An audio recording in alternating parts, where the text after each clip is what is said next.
Una de las cosas que yo siempre recuerdo cuando estaba en el colegio, en la escuela, fue haber aprendido cómo es el proceso del ciclo del agua. Cuando yo aprendí lo del ciclo del agua, pude entender muchas cosas, porque llovía, porque el agua que caía a la tierra finalmente se secaba. Y es un proceso muy sencillo.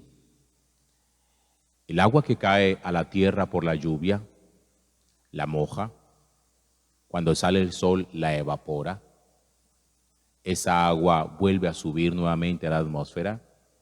En la atmósfera se condensa. Al condensarse, forman las nubes. Las nubes vuelven a soltar el agua en forma de lluvia. Eso es un ciclo. Pero fíjense que entendiendo ese ciclo, entiende uno el texto de la palabra de Dios hoy.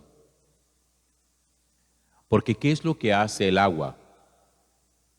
Cae en forma líquida en la tierra, moja la tierra, empapa la tierra, y al empapar la tierra, la fecunda, y las semillas que están allí brotan. Acuérdense ustedes que uno puede tener un terreno donde ni siquiera ha sembrado nada, y a lo mejor uno ve el terreno como si estuviera pelado, pero cuando llueve empieza a brotar hierba, aunque sea en forma de maleza, porque ahí hay semillas que han caído. Dice el Señor que su palabra es así, y que el efecto de su palabra y que el proceso de la palabra en el corazón es cíclico. La tierra es el corazón.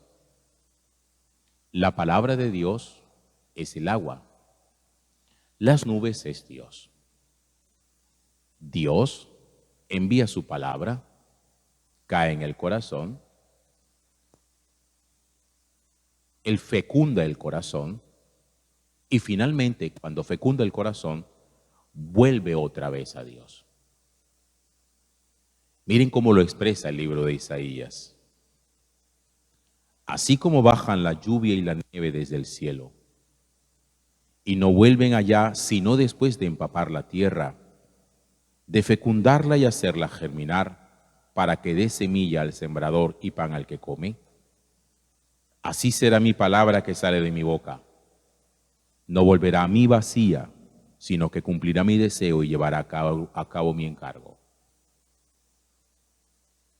El agua de la lluvia, al evaporarse, no vuelve vacía, no vuelve inútil a la atmósfera para condensarse, si antes no ha hecho su trabajo.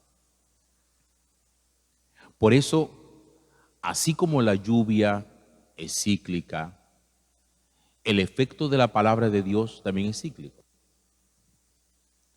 Cualquiera de nosotros podría preguntarse, oye, pero yo ese texto lo he escuchado muchas veces. Ese texto, a lo mejor habrá alguien que tenga la suficiente memoria que sea capaz de recitarlo de memoria completo.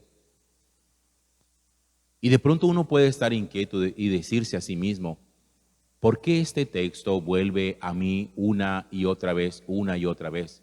Y la respuesta la tiene Isaías hoy. Si no ha fecundado el corazón, si no ha producido todavía el efecto que tiene que producir, seguirá cayendo cuantas veces sea necesario. Por eso la palabra de Dios se repite y se repite, cae en el corazón, y hasta que no fecunde el corazón y produzca fruto, la palabra de Dios no dejará de repetirse. A mí me gusta poner un ejemplo que es tan sencillo para ustedes que ustedes mismos lo viven. Y es eso que sus hijos, o que nosotros mismos cuando éramos hijos, criticábamos tanto de nuestros papás, la repetidera. ¿Por qué tienes que repetir tanto esto? Ustedes saben que a los hijos les choca mucho que usted le diga las cosas una vez, y 2, y 5 veces. Deja la repetidera que ya yo sé. Tiende la cama. Tiende la cama. Tiende la cama.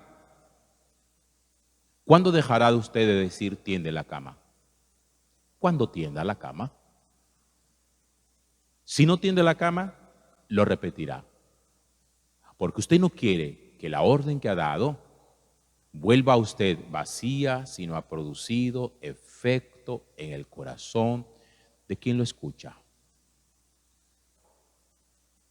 Eso es simplísimo de entender. Cuando nosotros hacemos de nuestro corazón un terreno estéril, donde las cosas no producen fruto, será necesario, por efecto de la lluvia permanente, una y otra vez, hasta que llegue el momento en que fecunde.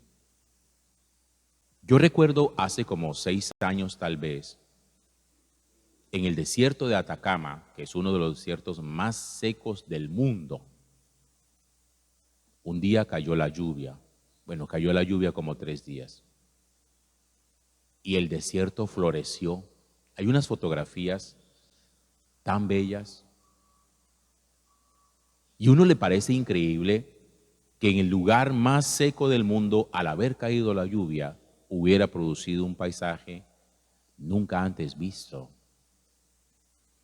Y es que a efecto de caer la palabra una y otra vez, por muy árido que sea el terreno, por muy árida que sea la vida, si usted la palabra la recibe, la palabra produce. Lo que no le puede poner es paraguas al agua. No le puede poner paraguas a la palabra de Dios en su corazón. ¿Qué es ponerle paraguas? Pensar que esa palabra no es para usted, sino que es para otro. Nosotros somos muy dados a creer que cuando escuchamos algo de la palabra de Dios o una explicación o una prédica, uno siempre suele pensar, o muchas veces suele pensar, ¿cómo me gustaría que estuviera aquí mi mujer, que estuviera aquí mi esposa, que estuvieran aquí mis hijos? ¿Cómo necesitan ellos escuchar eso? Eso es ponerle paraguas a la palabra. Pensar que no la necesito yo, que la necesitan otros. Y al creer que son otros los que la necesitan, impido la posibilidad de que esa palabra produzca, fertilice mi vida. Y el Señor no aceptará nunca, así lo dice en Isaías, que la palabra de Él vuelva vacía. Miren cómo lo expresa. Así será mi palabra, no volverá a mí vacía hasta que lleve a cabo mi encargo. Es decir, Dios no habla inútilmente. Dios no habla por hablar. Dios no malgasta palabras. Dios no sermonea, Dios no da discursos. Dios enseña, Dios educa. ¿Cuántas veces pasa con un educador que explica algo a sus estudiantes y siempre aparece por ahí el despistado que no presta nunca atención, que le pide que una y otra vez le repita lo mismo porque dice que es que no entiende? La responsabilidad del educador es que el estudiante entienda, que se cumpla el ciclo, que no se quede el educador con lo que enseñó, sino que cale y produzca fruto en el estudiante que le escuchó. Si nosotros queremos que nuestra palabra sea eficaz, ¿cómo no va a querer Dios que la suya sea eficaz? Si usted, siendo un padre de familia, siendo un comerciante, siendo un patrono, quiere que lo que usted diga se haga, también Dios quiere que lo que Él dice se haga. Y no puede ser la palabra nuestra más eficaz y más poderosa que la palabra de Dios. Porque acuérdense también aquel texto del Evangelio que nos narra que un día se acercó a Jesús un centurión y le pide para que por favor sane a un siervo suyo que está enfermo. Y Jesús le dice, iré a tu casa. Y él le dice, mira, Señor, yo no quiero que te pegues ese viaje. yo no soy digno ni siquiera que tú entres en mi casa, no quiero que te contamines, dilo con tu palabra. Yo sé que si tú lo dices con tu palabra, desde aquí mi siervo quedará sano. Una palabra que al pronunciarse es eficaz. Y el centurión dice, porque mira, yo soy militar, yo tengo formación, régimen militar, y yo sé lo que significa una palabra dada por un superior. Si yo le digo a un soldado mío, vaya a tal parte, él va. Si le digo al otro, ven, él viene. Mi palabra es eficaz, Señor. Yo soy un militar y cuando yo digo algo, las cosas se hacen. Yo también creo que cuando tú dices algo, eso se hará. Porque tu palabra es eficaz. Así es la palabra de Dios. Es eficaz. Por eso cuando uno mira en su vida hasta donde la palabra todavía no ha producido fruto, uno tiene que preguntarse dónde está cayendo. Porque, ojo, oído. La palabra, al penetrar por el oído, no debe quedar en el oído. Debe bajar a la tierra y la tierra es el corazón. El único lugar donde la palabra de Dios produce fruto es en el corazón, no en el oído. En el oído no produce nada. Por eso los hijos nuestros, cuando usted le dice algo y simplemente le escuchó, no lo hace. ¿Por qué? Porque no lo tiene en el corazón. Ya te escuché. Deja la repetidera. Ya te escuché. Sí, lo escuchaste, pero no dejaste que la palabra llegara a tu corazón. Por eso no se ha vuelto eficaz. Y lo repetiré hasta que lo hagas, hasta que me canse. Decía mi mamá, hasta que se me raje la boca de tanto decirlo. Así mismo es la palabra de Dios. Entonces, la preocupación no es que nos la repitan.